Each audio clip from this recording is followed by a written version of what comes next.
बहुत ही प्यारे बच्चों, आज का हमारा विषय कहानी भाग।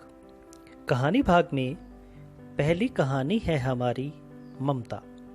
इसके बड़े प्रश्न उत्तर आज करेंगे हम।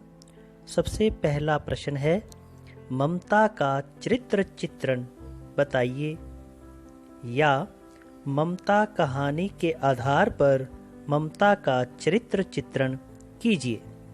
इसका उत्तर है, ममता एक अनिंदनीय सौंदर्यमयी विधवा युवती है।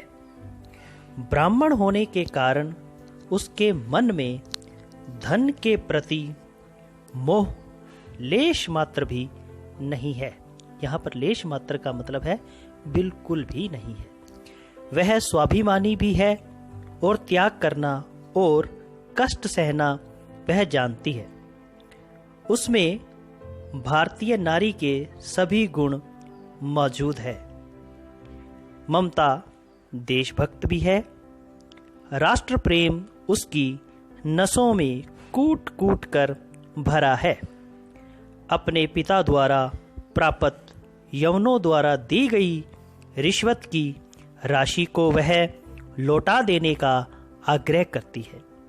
ममता यह जानते हुए भी कि उसके पिता की हत्या इन यवनों के हाथों हुई है, वह एक यवन आगंतुक को इसलिए शरण देती है कि हिंदू धर्म में अतिथि देवो भव कहा गया है। उसकी दूरदर्शिता उसकी बातों से स्पष्ट रूप से दृष्टिगोचर होती है।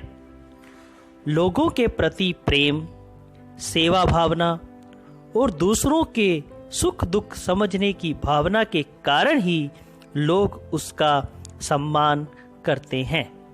वह आजीवन सबके सुख दुख की सहभागिनी रही है।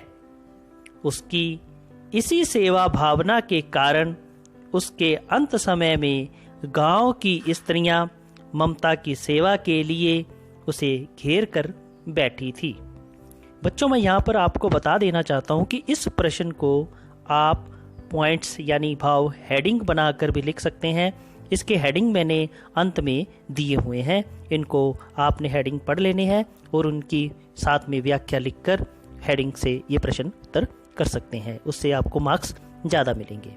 उसके बाद अगला प्रश्न है, ममता कहानी से आपको क्या शिक्षा मिलती है? इसका उत्तर है, ममता कहानी एक ऐतिहासिक कहानी है। इस कहानी के द्वारा लेखक ने नारी के आदर्श, कर्तव्य पालन, त्याग, तपस्वी जीवन जीने जैसे गुणों को अपनाने की शिक्षा दी है। उनके अनुसार इतिहास बनाने में केवल राजाओं का हाथ नहीं होता, बल्कि एक आम आदमी का भी हाथ होता है।